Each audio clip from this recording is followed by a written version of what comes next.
de la maestría en Ciencias en Ingeniería Aeronáutica y Espacial. Y el nombre de mi proyecto es el control de trayectoria de un cuadricóptero por medio de modos deslizantes, considerando restricciones no holonómas. Mis dos asesores son el doctor Francisco Javier Bejarano y el doctor Manuel Leonardo Mera Hernández. Bien, el planteamiento del problema, pues, como ya lo dije en el nombre, es el diseño de un controlador de trayectoria para un cuadricóptero por medio de modos deslizantes, considerando el sistema como no holónomo.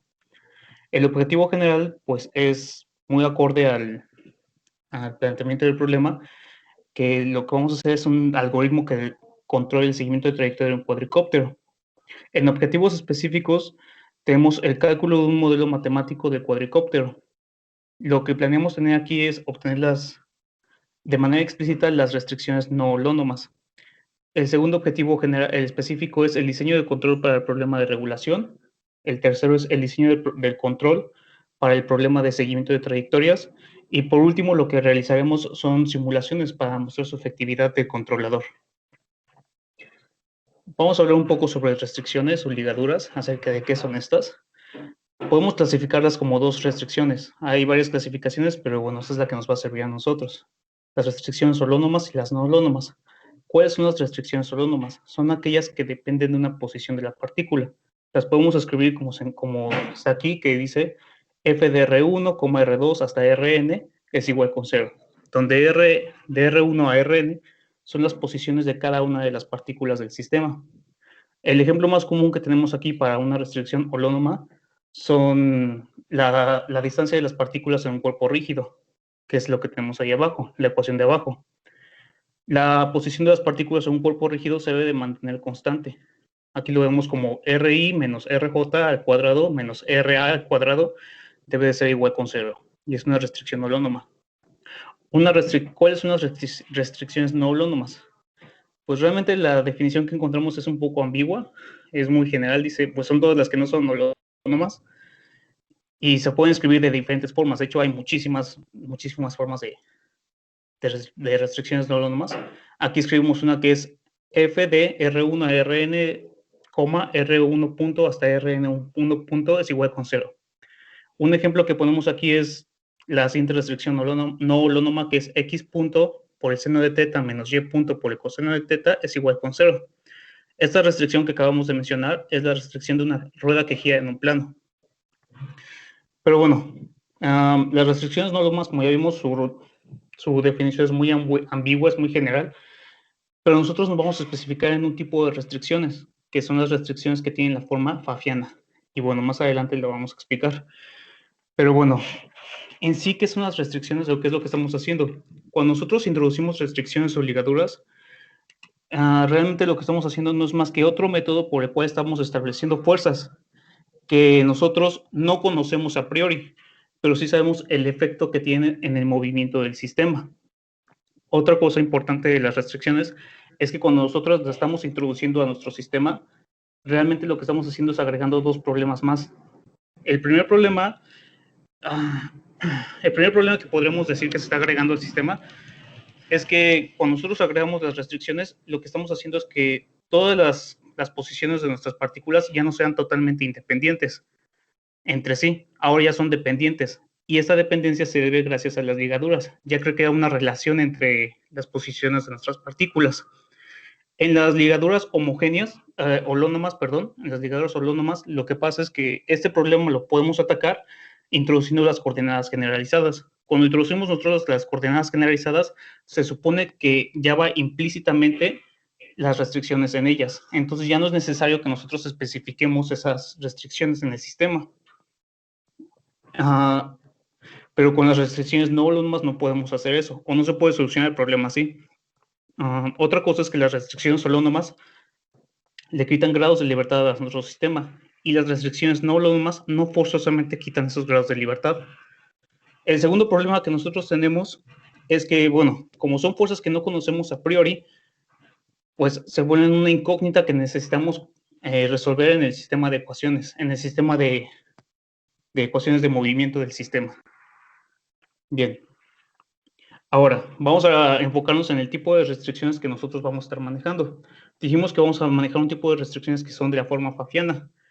La restricción en la forma pfaffiana tiene la siguiente forma, que es A transpuesta de Q por Q puntos igual con 0, donde A transpuesta de Q es simplemente un coeficiente que depende de las coordenadas generalizadas y es multiplicado por un diferencial de las velocidades, que es Q punto.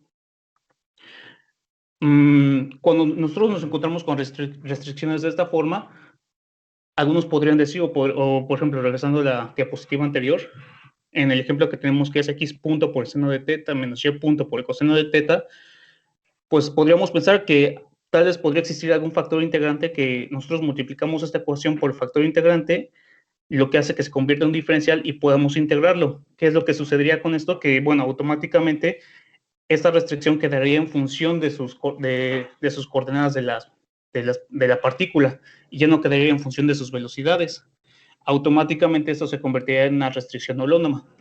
Entonces, cuando nosotros lo tenemos en la forma pfaffiana, ¿cómo podemos saber que sí existe o no existe ese factor integrante?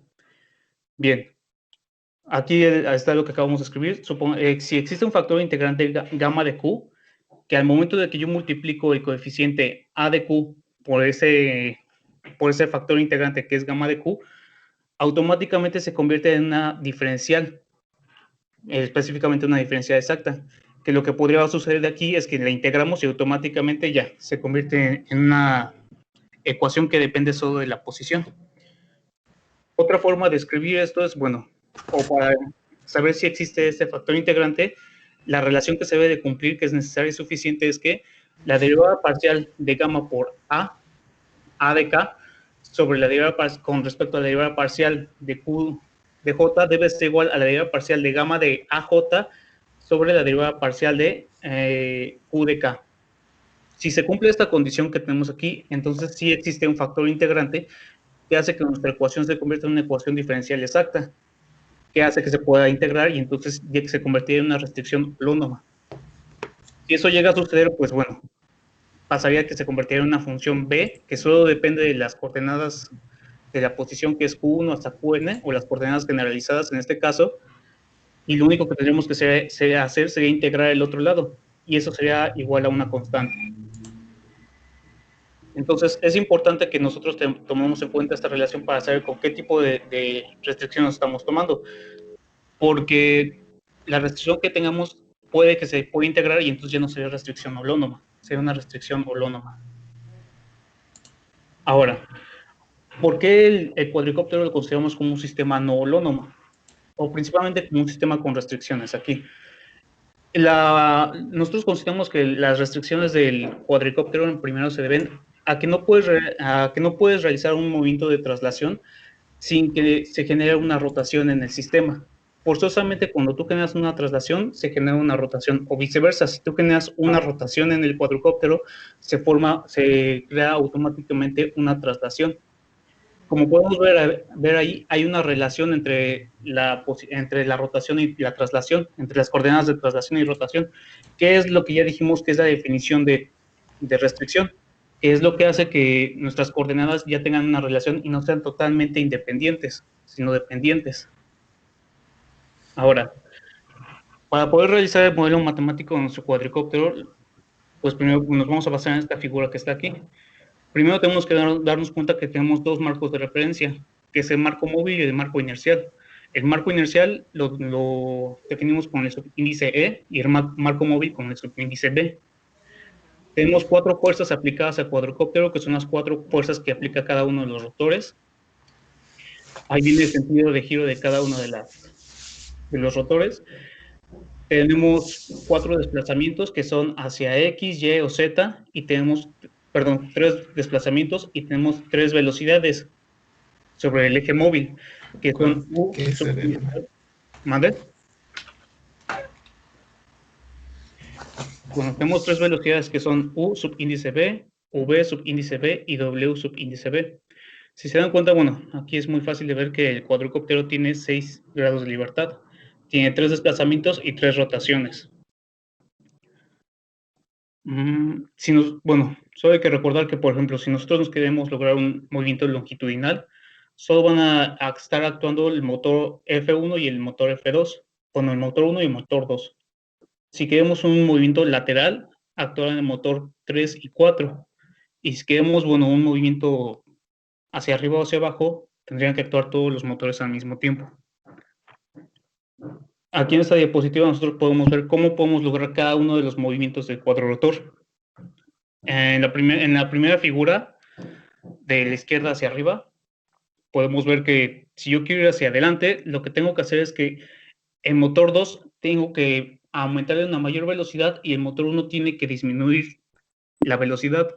Esto va a causar que se vaya hacia adelante. Si yo quiero ir hacia atrás, tengo que hacer lo inverso. El motor 2 debe de disminuir su velocidad y el motor 1 debe de aumentar su velocidad. Lo mismo pasa para izquierda o derecha, pero con el motor 3 y 4. Y bueno, si yo quiero descender, todos los motores deben de bajar su velocidad, o si yo quiero ascender, todos los motores deben de subir su velocidad. Bien, ya que estamos trabajando con dos marcos de referencia, lo que necesitamos es una forma de transformar las coordenadas del marco inercial al marco móvil o del marco móvil al marco inercial.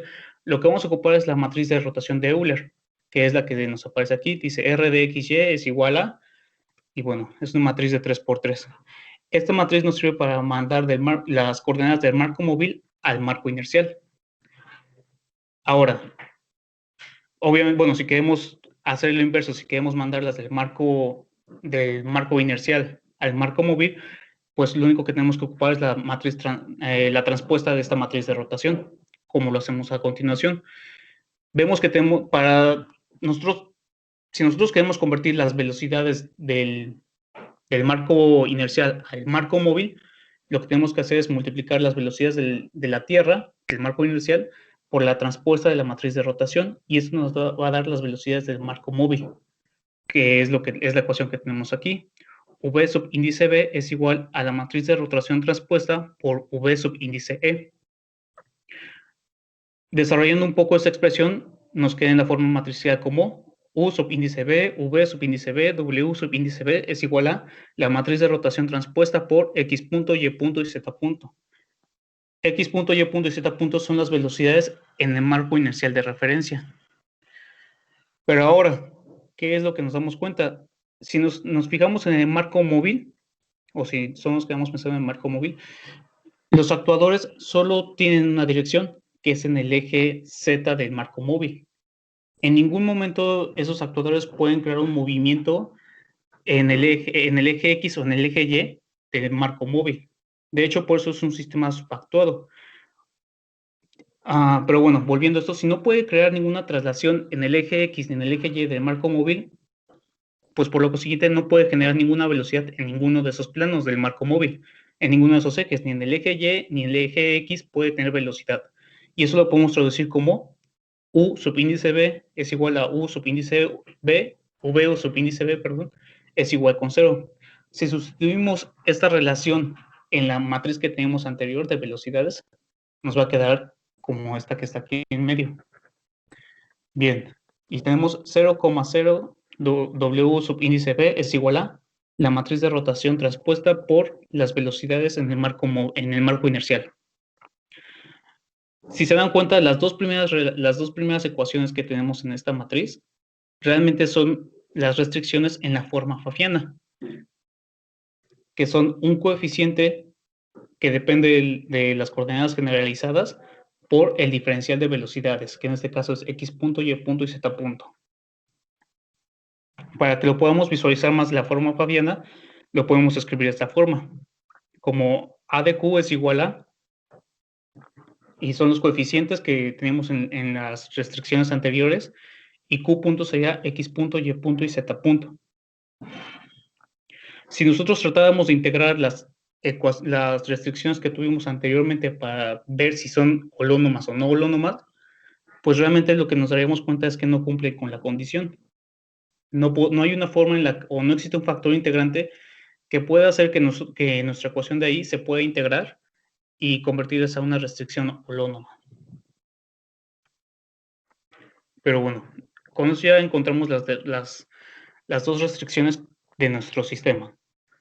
Ahora, ¿qué es lo que vamos a hacer o cómo vamos a encontrar las ecuaciones de movimiento de nuestro sistema?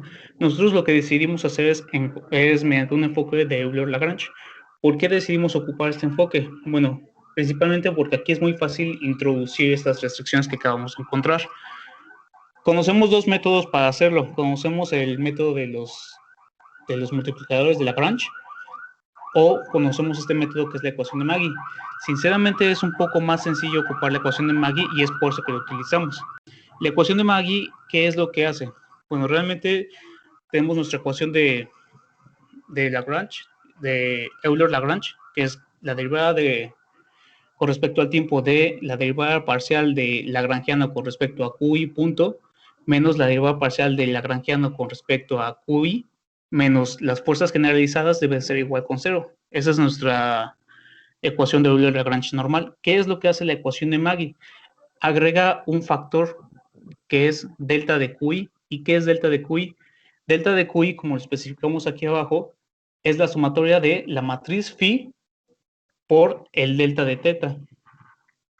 Se supone que, bueno, delta de QI es un factor que agrega ya las restricciones de nuestro sistema a las ecuaciones de Euler-Lagrange. Ahorita más adelante vamos a ir desglosando cada uno de estos términos y qué es lo que significa. Bueno, pero para empezar ya sabemos que L es el lagrangiano, Q son las coordenadas generalizadas, Q mayúscula son las fuerzas generalizadas, y bueno, en este caso phi es la matriz de cuasivelocidades. ¿Cómo encontramos el lagrangiano? Sabemos que el lagrangiano es la energía cinética menos la energía potencial. En el cuadrotor tenemos energía cinética traslacional y energía cinética rotacional, y solo tenemos una energía potencial. Y nuestro lagrangiano queda de esta forma, como la masa sobre 2 por la energía, bueno, el vector de posición derivado al cuadrado, más j sobre 2 por el vector de rotaciones derivado al cuadrado, menos masa por gravedad por z, que es la energía potencial. QI, que son las fuerzas generalizadas, Q mayúscula, se compone de dos, que son la fuerza traslacional aplicada y el momento generalizado. Las tres primeras fuerzas generalizadas que vamos a tener son las tres componentes del momento generalizado, que son F4 menos F3 por L, F2 menos F1 por L y la sumatoria de todos los momentos. Estas tres fuerzas, lo que me están dando, estos tres momentos, perdón, lo que me están dando son las rotaciones sobre el eje. La primera me da la rotación para tener un movimiento lateral, la segunda me da una rotación para tener un movimiento longitudinal y la tercera me da el movimiento de yaw. ¿Y qué son las otras tres fuerzas que tenemos en las fuerzas generalizadas? Pues son las fuerzas de traslación aplicadas, que es simplemente, bueno, como ya dijimos, el cuadrotor tiene sus actuadores actúan solamente en el eje Z del marco móvil. Cuando nosotros generamos una rotación sobre este cuadrotor, las fuerzas en el marco inercial cambian, ya no son totalmente hacia Z, ya van a tener una componente en X, Y o Z. Entonces, lo único que hacemos es, por la matriz de rotación, nosotros estas fuerzas aplicadas en el cuerpo las multiplicamos por la matriz de rotación transpuesta y se convierten nuevamente ahora a fuerzas generalizadas, que son las que tenemos aquí. Y bueno, U es simplemente la suma de todas las fuerzas de cada uno de los motores que tenemos en el cuadrotor. Ahora sí, vamos a empezar con las cuasivelocidades. ¿Y qué son las cuasivelocidades? Las cuasivelocidades son velocidades del sistema que no son forzosamente las velocidades generalizadas, ya que también pueden depender, de hecho, de las velocidades generalizadas, estas cuasivelocidades. Las tres primeras cuasivelocidades que nosotros definimos son las velocidades de rotación. U1 es phi punto, U2 es teta punto y U3 es psi punto. U4 es la velocidad en el eje Z del marco móvil, que es la que obtuvimos en la matriz anterior. U5 va a ser la primera restricción de movimiento la primera restricción que tuvimos, y U6 va a ser la segunda restricción que tuvimos, la forma Pfaffiana. Si nosotros las escribimos en una forma matricial, nos va a quedar así: U1, U2, U3, U4, U5, U6 es igual a esta matriz por las cuasivelocidades, que son phi punto, teta punto, psi punto, x punto, y punto y z punto. Para nosotros convertir esta matriz en una matriz de cuasivelocidades, lo único que tenemos que hacer es aplicarle la inversa, bueno, sacar su inversa de esta matriz, y nos queda que phi es igual a la inversa de psi, y bueno, es esta matriz que tenemos a continuación. Esta ya es nuestra matriz de cuasi velocidades. Cuando nosotros desarrollamos la ecuación de Maggie, que, bueno, como ya vimos, es la ecuación de Euler-Lagrange por un factor multiplicativo que era la matriz de cuasi velocidades por delta teta, vamos a tener las siguientes cuatro ecuaciones, que es J phi dos puntos, J teta dos puntos y J psi dos puntos, y G de X dos puntos, Y dos puntos, Z dos puntos, de teta, de phi y de psi, es igual a lo que tenemos ahí, ¿no? Bien, aquí estamos obteniendo, gracias a la ecuación de Maggie, lo que estamos obteniendo son cuatro ecuaciones de movimiento de nuestro sistema. Pero sabemos que nuestro sistema debe tener 6 ecuaciones de movimiento, no solo 4. Ahora, ¿cómo podemos encontrar las otras 2 ecuaciones que nos hacen falta?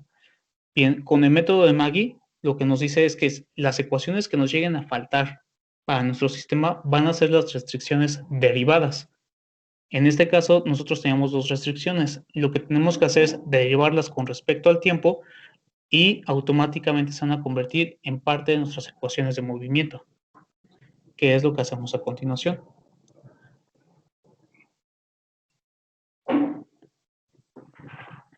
Bueno, ahora sí ya tenemos nuestras 3 ecuaciones de movimiento. ¿Y qué es lo que podemos hacer con ellas? Primero, lo que hemos hecho hasta ahora, pues bueno, han sido pequeñas simulaciones, ya que es un modelo no lineal, altamente no lineal, pues hemos hecho unas simulaciones para ver, pero bueno, son simulaciones muy sencillas para ver si cumple principalmente algunas condiciones que son de equilibrio. Por ejemplo, la primera simulación que hicimos fue darle simplemente a cada uno de los rotores el empuje suficiente para que mantuviera el cuadrotor en una posición de equilibrio. En este caso le dimos que estuviera a 10 metros sobre el suelo y que se mantuviera ahí, ¿no? Fue una entrada constante. Y pues bueno, efectivamente nuestro modelo cumplió con lo que necesitábamos. Mantuvo en el eje Z a sobre 10 metros y en el eje X y Y se mantuvo en 0 metros. Nuestros ángulos phi y teta, que son los ángulos en el marco móvil, pues obviamente se mantuvieron inmóviles, ya que si se llegan a mover, automáticamente ya sabemos que hay un desplazamiento en X o en Y. El siguiente la siguiente simulación que nosotros hicimos fue darle 2 impulsos. ¿Qué es lo que hicimos? Dimos en el motor 1 y 2, dimos en el motor 1, lo que hicimos, bueno, fue quisimos que avanzara longitudinalmente, y como ya vimos anteriormente en una de las diapositivas, para que esto suceda, el motor 1 debe de disminuir su velocidad y el motor 2 debe de aumentar su velocidad. Por eso es que le dimos 2 impulsos. Entonces, el motor 1 disminuye, el motor 2 aumenta. ¿Qué es lo que causa esto? Esto primero causa que teta tenga una rotación. Entonces, como tiene una rotación teta, comenzará a moverse hacia adelante. Y bueno, aquí lo podemos ver en la gráfica de X, que empieza en 0 y comienza a aumentar su distancia en X. En eje Y no tiene ningún movimiento porque no aplicamos ninguna rotación sobre phi. Pero ¿qué es lo que vemos en el eje Z? Empezaba en 10, bueno, ahí casi no se ve, pero empezaba en 10 y comienza a disminuir, a disminuir, a disminuir, a disminuir. ¿A qué se debe esto? Bueno, realmente esto sigue cumpliendo con la física, o sea, sí tiene alguna explicación, y realmente es que como nuestras entradas son constantes, las entradas que le estamos dando a cada uno de los motores es constante, automáticamente cuando tiene una rotación en teta, cada una de los componentes de los vectores de los 4 rotores que debían de hacer que se mantuvieran en la posición de equilibrio, pues ya no son totalmente todas hacia arriba, ya tienen una inclinación. Y esto, bueno, esa inclinación hace que comience a desplazarse hacia adelante, pero también hace que pierda sustentación. Entonces comienza a disminuir, comienza a caer. Y bueno, esto sería todo hasta ahora. Bueno, más lo que tenemos que hacer para adelante para el problema de regulación y el problema de seguimiento de trayectoria, lo vamos a hacer mediante modos deslizantes. Y lo que estamos planeando implementar es modos deslizantes integrales. Es lo que tenemos por ahora en mente y estamos empezando a trabajar con ello.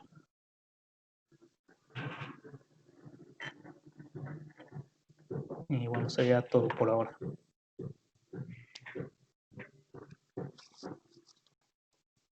Ok, preguntas, dudas, comentarios.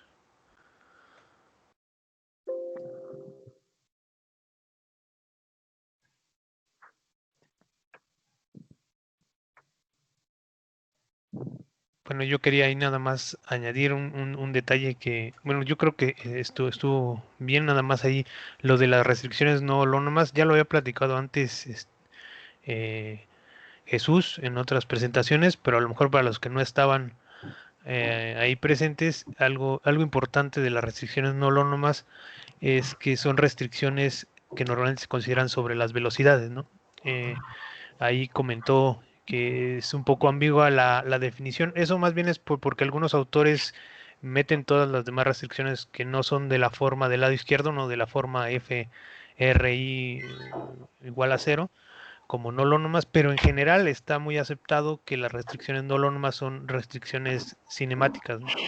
Restricciones que dependen tanto de posiciones como de velocidades, ¿no? Y el hecho de que haya introducido la parte de la no integrabilidad es justamente eso, ¿no?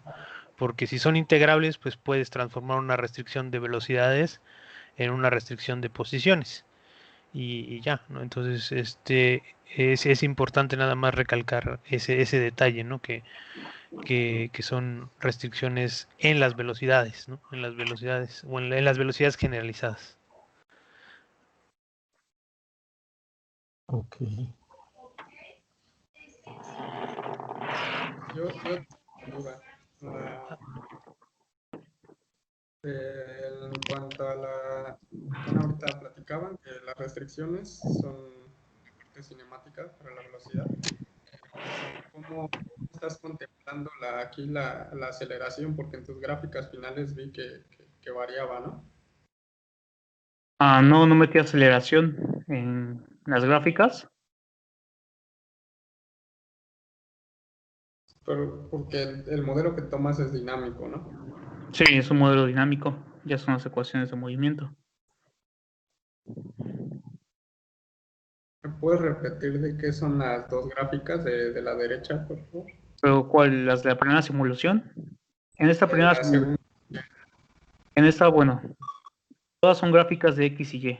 La primera es la gráfica de X, la segunda es la gráfica de Z y esta tercera es una gráfica de Y.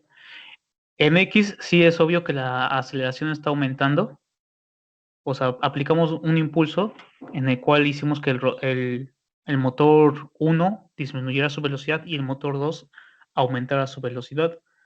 Y bueno, la velocidad en X comienza a aumentar, la posición en X también comienza a aumentar. ¿Qué es lo que pasa en Y? Pues como está rotando, los, los, todos los motores, el vector que se supone que debe de mantener la sustentación, pues también comienza a rotar. Entonces, por eso comienza a perder la sustentación, porque esos vectores ya no son completamente hacia arriba, ya están teniendo un cierto ángulo. ¿Por qué empieza o por qué esto se sigue, ¿no? ¿Por qué no se mantiene estable, por así decirlo? ¿Por qué no se queda simplemente con un cierto ángulo teta y entonces eso significaría que cae a cierta razón y que también está su velocidad es a cierta razón, no estaría aumentando su velocidad como lo podemos ver aquí? Pues bueno, precisamente porque todavía no, bueno, es un modelo altamente no lineal y lo que estamos haciendo es que le aplicamos un impulso en cada uno de esos motores y lo que hace es que comienza a rotar. O sea, esta rotación no para, esa rotación que les dije que hacer no para, comienza a rotar, a aumentar y conforme más va rotando, pues obviamente la velocidad en X va aumentando y la sustentación va disminuyendo. Es por eso que pues se ven así las gráficas, ¿no? Que X comienza a subir, a subir, a subir y cada vez a una mayor razón y en Z igual, ¿no? Comienza a caer con una mayor razón. No es Ok, como si fuera velocidad constante. ok. Oye, Jesús, ¿tienes las gráficas de los ángulos para ese segundo experimento? Sí, sí las tengo, pero ya no las puedo poner. Es que No las mi puse. computadora está un poco mal. Ok. Bueno, sobre todo porque en Y veo que no se mueve. ¿Qué es lo Sí, que pasa con la bueno, coordenada Y? si nos podemos imaginar, imaginemos que los dos marcos de referencia pues están igual, no están alineados desde un principio. cuando tú aplicas un impulso en el motor 1 y en el motor 2, bueno, en el motor 1 disminuye y en el motor 2 aumenta, solo teta es el único que se está moviendo. Teta es el único ángulo que se está moviendo. Como ya vimos, para que se genere una traslación, debe generarse una rotación, pero no es como cualquiera, ¿no? Si yo, por ejemplo, si yo muevo teta, forzosamente es una traslación longitudinal. Si yo muevo phi, es una traslación lateral. En ese caso, solo estamos moviendo teta, por lo tanto, solo es una traslación longitudinal. O sea, estás introduciendo dos impulsos, uno, En el digamos, motor de adelante y otro en el motor de atrás. Ok, y del mismo tamaño exactamente y de la Sí. misma duración. Ok. Sí, aquí como para que se vaya hacia adelante, es lo que estamos haciendo. Ok. Ok, entonces tienes.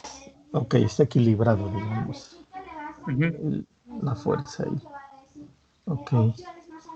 Ok, me parece bien. Sí, es importante, bueno, en las simulaciones que muestras es importante que muestres los ángulos, ¿no? Porque son los que producen el movimiento justamente por la forma de tu sistema. Sí. Es importante eso. Del participante. Es que creen que no me... Gracias. Nada más. ¿Mande? Sí. Bueno. Nada más un comentario. Igual con respecto a esto. Yo creo que sería título a tus gráficas para que quede bien claro qué estás mostrando y precisamente pues no te surjan tantas preguntas con respecto a esto. Es un comentario. Gracias. Okay.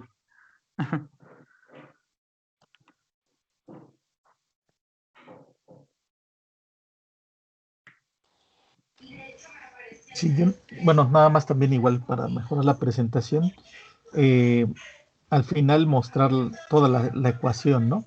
Toda tu ecuación de movimiento, cómo te va a quedar utilizando este modelado.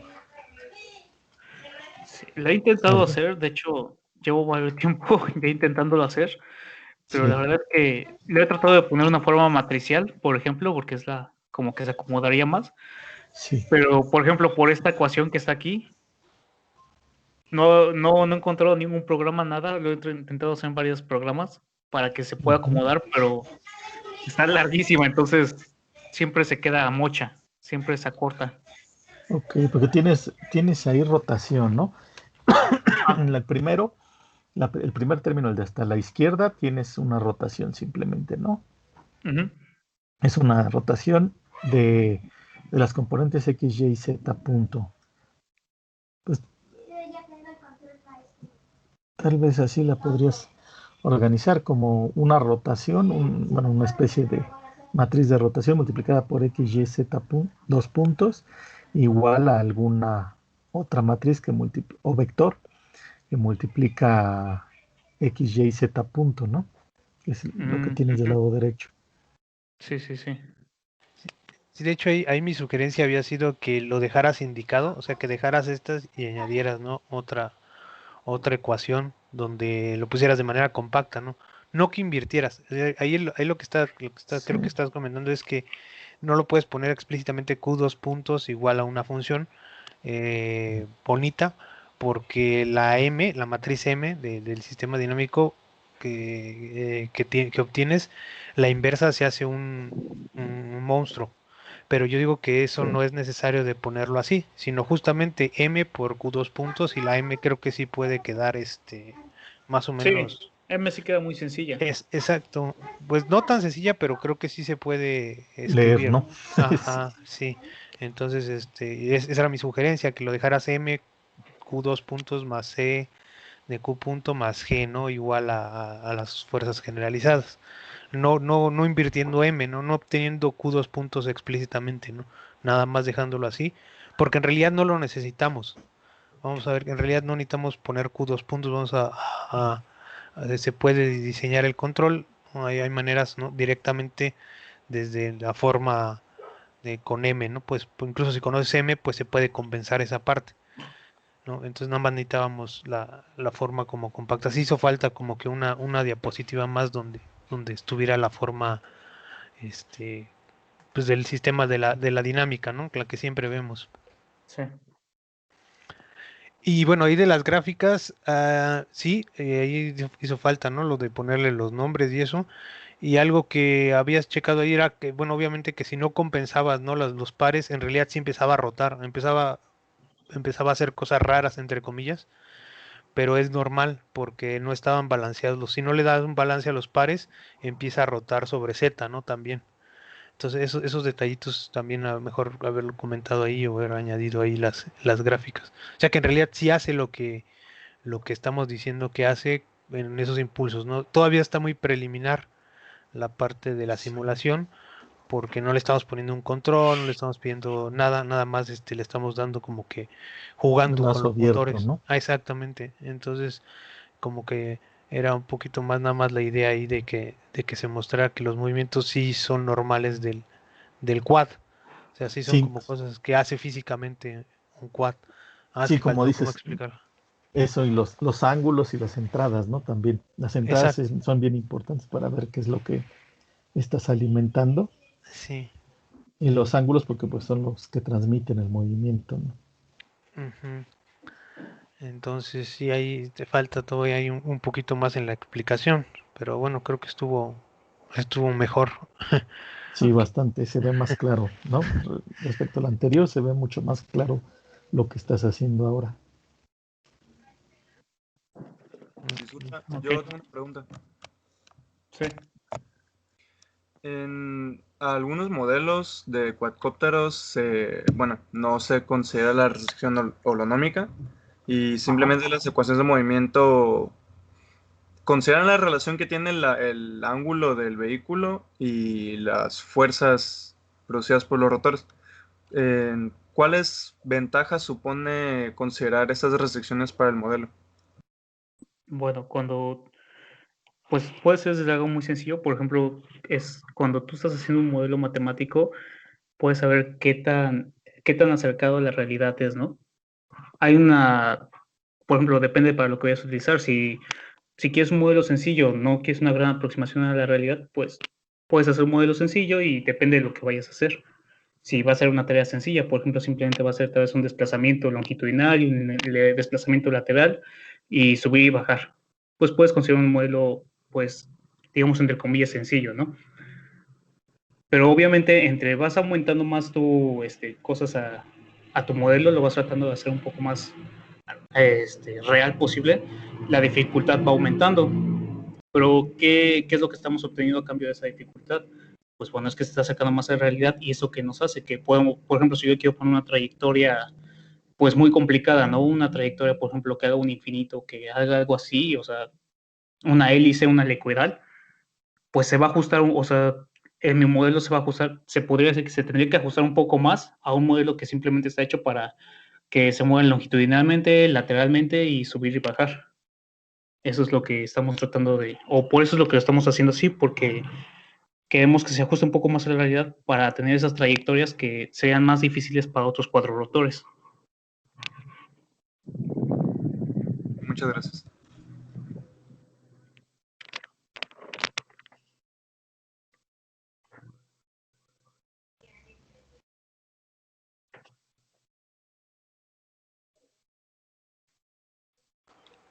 ¿Algún otras preguntas, comentarios, dudas del tema?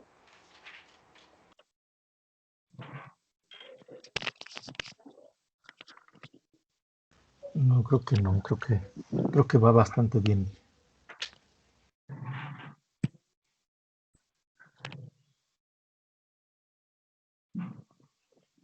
¿Alguna otra duda?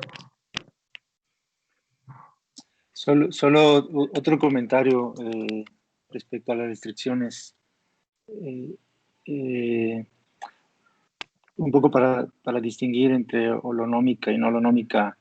En la holonómica tienes restricciones algebraicas, entonces a partir de esa restricción podrías encontrar, por ejemplo, R1, digamos, poner R1 en términos de R2, R3 hasta Rn. Entonces le quitarías un grado a tu sistema. En el caso de holónomas. En el caso de no holónomas, no se puede hacer eso. O sea, sigues teniendo, por ejemplo, en el caso del péndulo, ¿no? Nada más se mueve sobre una línea, le estás quitando grados porque tiene restricciones holonómicas. En el caso del quad no le estás quitando grados, se sigue moviendo sobre todo R3, pero las trayectorias no pueden ser las que tú quieras. Ahí donde aparecen las restricciones no holonómicas, ¿no? Es el efecto, pues, de las restricciones entre holonómicas y no holonómicas, o uno de los efectos.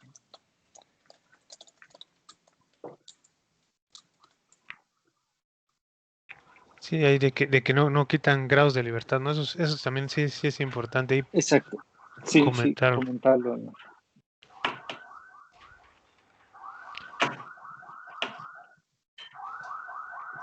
Ok, bueno, si ya no hay otro comentario, pregunta, nada más hay que definir quién presenta la próxima semana. ¿A quién le toca? Y lo que serían entre Germán y Juan Carlos, ¿no? Esta Alejandra ya presentó, ya no la he visto en el seminario. No. Ah, sí, es cierto. No sé si no supo o no.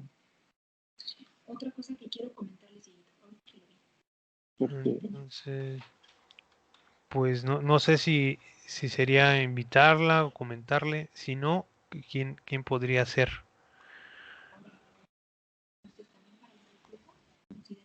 Paso yo, si quieren. ¿Tú, Germán? Sí. Ok, está bien.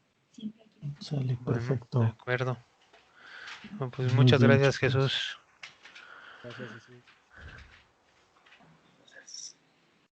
Y entonces, pues nos vemos el siguiente El martes. Sí. Sale.